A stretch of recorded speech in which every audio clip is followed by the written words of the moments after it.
Hey guys, thank you so much for tuning in to another episode of Specialties with Sia.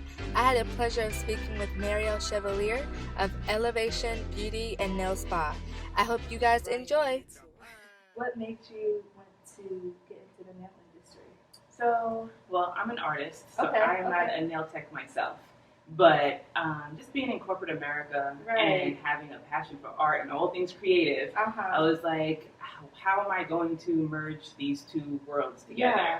And I feel like, I remember my dad telling me, like, when I was really young, like, choose another profession. Artists only get rich when they're dead. I was like, Wow. okay, like, what am I going to do then? Okay, so I'm not going to be an artist. Like, what am I going to do? So I, like, did marketing, and I was like, I wasn't into, like, sales per se, and I was like, okay, just really, just the passion of the creativity of it. So I was like, okay. And I always just like to get my nails done when I was younger, but my parents didn't let me.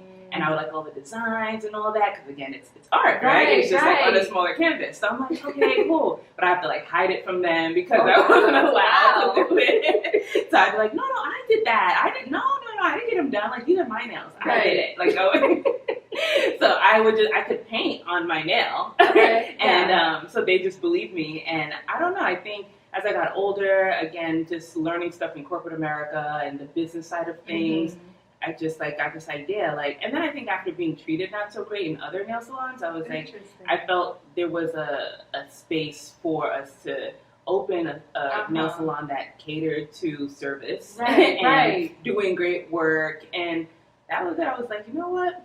Why don't I just do that? And the idea was like probably a good 4 years ago.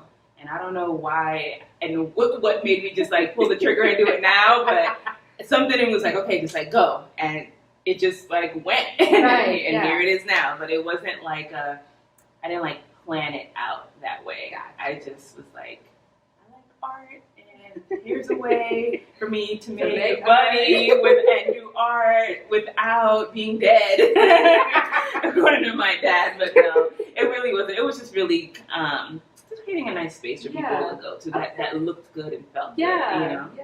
Okay. So how does Elevation Beauty and Nail Spa stay competitive in the Charlotte area? Because I know there's a lot of nail salons in the Charlotte area. You would be surprised. Like, people would come in and they'd say, like, because we don't do acrylic, right? So we don't do acrylic at all. So we'll do we can add length, but we'll do it with like dip powder. We use a system called Gel-X, but we don't do acrylic. So people come in and they'll want acrylic. They're like, oh, we don't do acrylic. And they're like, well, where's the next nail salon? I'm like, I don't know.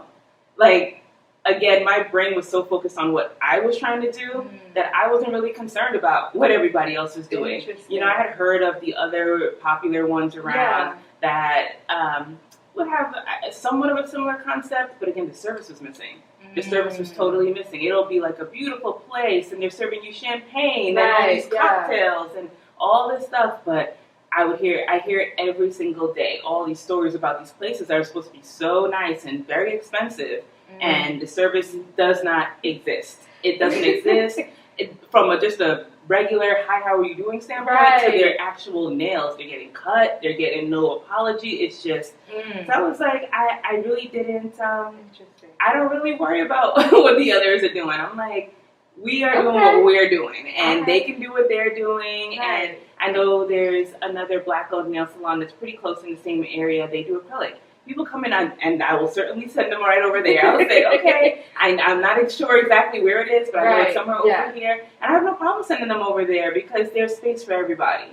We don't do it. There's room for somebody else to do it. Come over here if you want some vegan polish. Over here, like maybe they don't have that. So I'm not really competing. Like, we're just in our own little space. Like, I don't know how they feel, but that's how I feel. I'm not really concerned. Like, everybody can do what they're doing. We're doing what we're doing.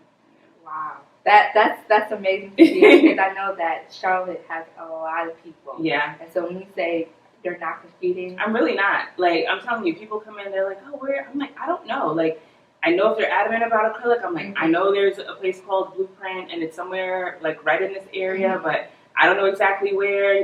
Check it out, look it up on your phone or something, but I don't know. I don't know. Like, I couldn't tell you. I'm like, I don't know. Ask them next door. They probably know better than I do. Like, that's the least of my concern. I got more than enough things to be concerned about in here to be worried about what they're doing out there, you know. Okay. So I know that you said you don't compete, but how do you keep up with the trends that are constantly changing? The girls are really passionate. I feel like I got really lucky finding good people. Okay. And they're super passionate about nails. So they're always like on Instagram, on YouTube. Did you see this? Did you see that? Like, so even though we don't do acrylic, we're always looking for ways to still offer what the people want without, compromising on the vision. Like, I could easily say, okay, fine, everyone's asking for acrylic, let's just do acrylic. Like, no, that's one of the main things people come in and say, so it doesn't smell in here, because we don't do acrylic. That's why it doesn't smell in here. But there are other ways that you can add length or where the nail is still going to be intact and it's not going to break. Or, so we're always looking at that kind of stuff, but we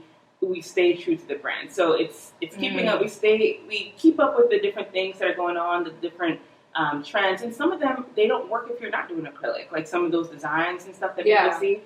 So some of them we just can't do. We really cater to the natural nail. Like really, that's what we're doing. So, and again, these girls, they're creative. They will come up with these designs and their stonework, and I'm like, okay, guys, yes, like that is so pretty. Like, all right, so. Yeah, but they are on it all the time. They'll come in excited like, oh my God, I saw this video, I gotta show you. And they'll show me these videos of like some design or some whatever, or like some new whole system that came out. And they're like, oh, we should try this. And so we're always watching, we're always like just on YouTube, on Instagram, we're like always following pages, and they keep me in tune. Like, again, I'm not a nail tech. I feel like I could be at this point because they're on it. They definely keep me up to date. That's for sure. So social media runs the world now. All the information's at your fingertips. So so that's actually going to be my next question. How do your nail techs, so do you call them nail techs?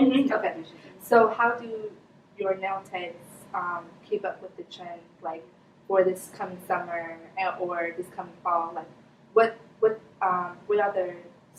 are the next nail trends coming out for this summer? I think everyone right now, all I've noticed are just the colors. People are like, they want the neon colors, the bright summery colors. A lot of times they want ombre. Yeah. I even feel like the ombre is fading out a little bit. Like they, I feel like it was more popular in the winter. I haven't been getting a lot of requests for it. Yeah. Maybe just for us. I don't know.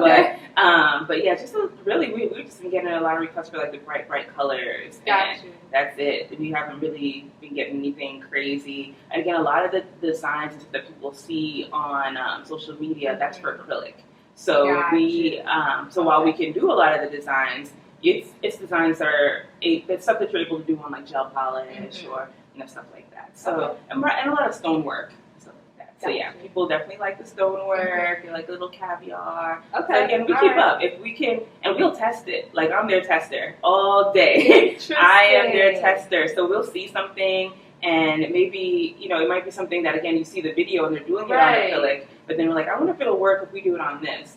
And they'll try it out on me, and I'll wear it for like, a week or two. So we'll see, is it holding up? Is it going to fall off? Are my nails getting weak? Like, I'm their tester all day, every day. So we'll know, like, I'm like, no, it started chipping after like 2 days. They're like, okay, we can't do that then. So that's how we kind of gauge. But yeah, we just stay on top of social media and just keep watching. What is everybody liking? What are people getting excited about? Like, that's how we know which way to go, and if we should even put the effort into learning how to do this, and seeing if it works on this product versus that product. Like, we'll just pay attention to what people are asking for. Really, yeah. I think your marketing skills are coming in. I know, right?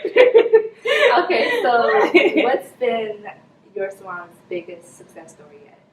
Success story? I mean, let me think. There was this one girl who came in. She's awesome. She's actually an esthetician in the area. Okay. And she came in, randomly walked in. She got a pedicure, and she posted it on Facebook, and it like went viral. Wow. Yeah, I was like shocked. I was like looking at my phone. She's like notification after notification. Like, we had only been open maybe like 2 months. Okay. And I was like, oh my God. I was like texting her like, thanks so much. And she's like, I didn't know that was gonna happen. I'm like, I didn't know either. But it was awesome. It really got the word out, and so that was nice. So I feel like I didn't expect that amount of support, I'm not from Charlotte, so where are you from? I'm from New York. Brooklyn. Okay. I'm from upstate New York. Oh, okay, yeah, cool. Yeah. But yeah, I didn't, and I was traveling a lot, even after I moved to Charlotte, so I hadn't, been in Charlotte to really explore stuff as much as I would have wanted to. Yeah. So I didn't expect that we would open and people would come flooding in. I was just like, okay, I'm gonna have to work really hard to build, and we are working really hard, but there's been a lot of support, and people, I appreciate that. No one's perfect. Somebody comes and gets their nails done, and they come back and say, oh my gosh, it was chipped. I don't know if it was chipped because they were slicing something, and it really, or if maybe something we didn't do correctly and it's chipped. But what I appreciate is more often than not, they'll send me a message on Instagram, or they'll call and say, hey, I was just in there, and whatever. And I don't really care if you come back in a day or so. I don't really care whose fault it was. If you did something to it, either way, I want you to have a good experience. I want you to feel like you paid your money, it wasn't wasted, and I appreciate that you came to me and said, hey, can you just polish this nail over for me? As opposed to going online and slamming us. I went in there and they did a terrible job, and because that's what people do. And I feel like it's almost, while we got all that support, on the other hand, it's like people are coming in with expectations now. They're and it's. So you have the people who genuinely want to support, and then you have a couple others who just kind of want to see, well, what's it all about? And now they're nitpicking, well, what is this and what is that? And I'm like, okay. So I talk to the girls, I don't care who it is. Every single person, you have to give them the same level of service. I don't care if you're having a bad day. Still, be nice. Be, smile. Ask them how their day is going. If they don't want to talk, cool. Just let them be quiet and do their thing. But at least, say hi, how are you, how's your day going? Because that percentage is small, but again, it's a lot of support, and again, they could easily just go oh my gosh, they can even make stuff up if they really wanted to, and just, say something online. You know how that goes. Bad news spreads faster than good news. Exactly. So I appreciate that people are, they're not doing that. They're not doing that. They really want to see us win. I feel like they want to see us win anyway. So even the ones that don't, it's fine. I hope that the ones that do outweigh the ones that don't, Yeah, you fix the problem with the people, not social media. Exactly. So that's good. Exactly. That's good. Yeah. Okay, so you said this a couple of minutes ago, but I heard it through the grapevine that you guys serve vegan nail polish. We do. Tell me more about that. So I didn't even know that was a thing. But, vegan makes the world go round these days. So it's funny because I grew up in a vegetarian household. Okay. So I was like, oh, okay. So I did not know that vegan polish was a thing. So when I started to research it, I kept seeing 5 free. I'm like, okay, so it was free of these 5 main chemicals that are in nail polish. I'm like, well, I don't even know, I'm just going to chip off faster. But the brand we use is Zoya, and they're actually 10 free. So they're free of, even more of the chemicals and animal cruelty free. So I was like, okay, so I tried that polish first, because again, I'm the test dummy, so I test everything. Right. So I actually have to, don't judge my nails now, because this is a test job also. But that lavender, that's a vegan polish. Wow. And I feel like it would last, it's really pigmented, and it lasts even longer to me than just regular polish. It's like a solid, good polish. I was like, everyone was like, is it going to chip off fast? I was like, I thought the same thing. I was like, oh, it's probably going to be. It don't have any chemicals in it. What's going to keep it on the nail? But I don't know. Whatever the formula is, it stays on just as good, if not better, as regular polish. How long have you had that on? I've had this on for about 6 days. Oh, okay. Wow. Yeah. It's brand new. Put a good top coat, it'll be good. It's just as good as any of the other ones. So, so people always ask, is it good? I'm like, I personally like it better than the others. But the colors are super pigmented. Sometimes you'll see a color and it looks so great in the bottle, then you put it on, it's kind of translucent. And you're like, oh, this is not as bright as I thought it would be. No, those colors look exactly how they look in the bottle on your nail. So okay, if you see this one, you'll be like, oh my god, that's the exact color. Yeah. So Okay. All right. So vegan polish for me. Now, is that the only brand that you guys? We carry OPI and we carry Zoya. Okay. Now, when I look at this place, it's so amazing. It's so beautiful. I love this greenery visual. Thank you. And so what's the story? Like, did you have some ideas when designing this layout, or? I guess that's just my creative outlet. I guess, you know. As you could say, you are an artist. Yeah, it really. I remember saying that I really wanted bright colors, and I did not want any colors that were too feminine or too masculine. I wanted men to feel like they were able to come in and relax and not. Because you are an African American woman, which I applaud that. Thank you. So, what's been your biggest obstacle? I'm not going to say struggle. What's been your biggest obstacle opening up such profound, luxurious Black-owned nail salon when in the nail industry there's so many other minorities other than us, like Asians and other people like that? You know what's funny? So again, I'm not from here. Right. So I did not think of it that way.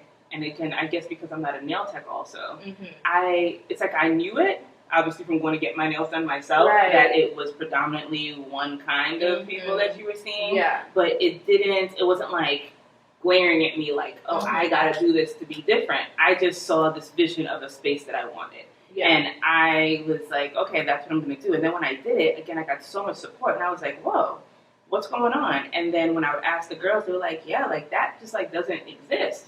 And I was like, man, so I was doing something that I didn't even know that I was really doing. And I was like, okay. But then the struggle for me is that I want it to be, again, an upscale experience. Gotcha. So, like anywhere else, you pay for convenience, right? You pay for, you know, the experience.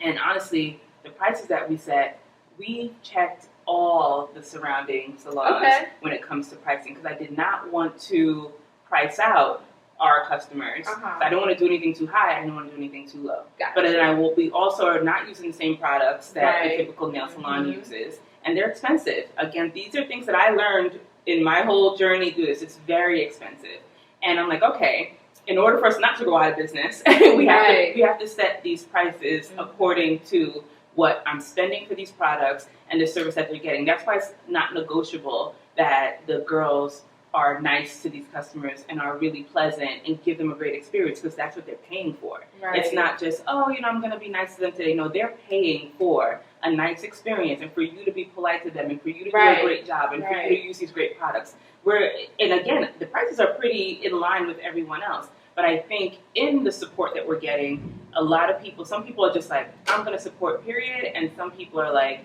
used to going places where it's much, much, much lower. Like way lower, not even at an average price, but just like a very low price. Yeah. So then they're like, well, what's this for? What's that for? How come this? How come that? And I'm like, I don't want, you know, I'm like, you know, and the average person is not going to understand or care about the business side of things. They just know that they worked for their money and they're paying for this service and it's maybe $5 higher than what they're accustomed to paying. And they're like, well, why? And I don't want to be like, well, let me show you the receipt from whatever, you know. I don't want to be like that, but, you know, we're brand new. We've only been open 7 months. And again, for the amount that I spend to provide everything that we're providing, those prices don't even match up. So it's a struggle getting people to understand, to not just support me and the salon, but to support the whole idea and the whole vision. I don't want you to support just because it's a Black-owned salon. Right. Yeah. I want you to support because you see the whole vision that we're trying to create. I'm not trying to just be. I want the standard to be raised for everybody. We should not be accepting less than what I'm offering here. Like, period. People are going to work, working hard, they're taking time off from their kids, on their lunch break, running to get their nails done. It should be a moment where they can really relax and enjoy, and that's not what it is. They get treated poorly, they get bad service, an attitude, and that's just not what it should be as a standard. Yeah. So I don't feel that you should even question. And a lot of what I've seen from what I hear from the customers too, they don't ask the other salons if they do a bad job, if they're rude to them. A lot of times they just let them get away with it, and it just They don't do that, but they come back to me. Right. They come back to me with any little, it's not that shiny, like what's going on. So the standard, they've raised the standard. The customers are expecting a lot more. We're offering a lot more, but while the majority is supportive, there's some that they're on the fence. Gotcha. You know, they're on the fence. So it's the struggle is getting the message across to everyone that, hey, like, it's not about $5 more. Right. It's about an overall experience. Right. It's about supporting each other. It's about creating an environment where everybody is treated in a nice way, where you could take, you know, an hour after you get off work and can just be like, right. All right, I know I'm going to a cool place. Yeah. I'm not being rushed. Right. No one's speaking badly about me. Right. No one's going to cut me. Like, all of these little things that I feel like matter. And if you don't feel like that matters to you, then you obviously, like you said, there's plenty of other options. So I want people to come in who really, really support the overall, like, idea of what we're trying to do here. It's not just a nail salon. You know, it's elevation. It's an elevated experience. Okay. You know, like, that's what I'm going for. But, you know, you can't reach everybody. I'm trying my best. I'm telling you, anybody comes in, I don't care if they're like, some people look so stern, and then you just, like, talk to them, and they, like, open right up, and I'm like, she's so nice. Right. Like, oh my gosh. Like, you know, but it's rough. You know, we learn something new every day, every single day. But I appreciate that. I mean, again, people have just been so supportive. I mean, all kinds of people, all kinds. They have stories, they have tips. They're just like, hey, well, have you tried this place? Like, it's like we get such cool people who come in here, like, really. Cool. Yeah. Cool. So what's your next plans? Because I know that you said that Elevation's been open for 7 months, but what's your next plan for Elevation? I'm not sure. People are always like, oh, are you going to, like, franchise? And I'm like, franchise? I can't even get to a year yet. I'm like, hold on. This customer came in the other day, and he was like, you know what you should do? You should open a male's Elevation, like, right next door, and it's only for men, and whatever. And I was like, can I get, it is. I'm like, but can I get this one? I was like, why don't you just come to this one? Like, so, you don't gotta have a whole separate one, like, just come here. So he was like, I'm just saying, you know, so I was like, okay. So, I mean, I have a couple different ideas. Again, I'm learning. So I think once I can kind of get a better feel for, like, the trends and, you know, the slow season, the busy season, like, all that kind of stuff, then I can say, okay, you know what, we're doing good here, let's branch out and do that. But I always felt that, again, the message is, like, self-care, and self-care is not just, you know, hair and nails and that kind of stuff. It's, like, mental health and all that kind of stuff. So I thought of doing, like, a life coaching entity kind of piece on the side kind of thing. So somewhere in that realm. So, I haven't locked anything down in my brain yet. But it's like, we can kind of branch out to other things at some point.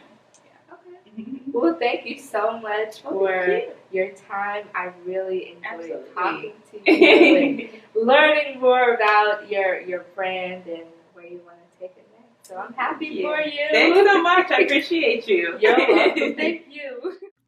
On the next episode of Specialties with Sia, I'm going to try to, like, get into interior design and home staging in addition to real estate, so that when I am listing a client's home, I can stage their home or declutter, or if I'm selling a client a home, I can, like, go in and design, you know, interior design their home, like their drapes and stuff like that. So I'm going to try to get into that. I'm trying to work towards that. So how long have you been in real estate, and what made you want to? I have been in real estate 1.5 years. Oh, wow, okay. And I really just got, like, so tired of corporate America. I was working at a job, and whew, boy, I not like that job. It was just like, oh my God, like, you when you're working for someone, you really start to see how much you can't work for people.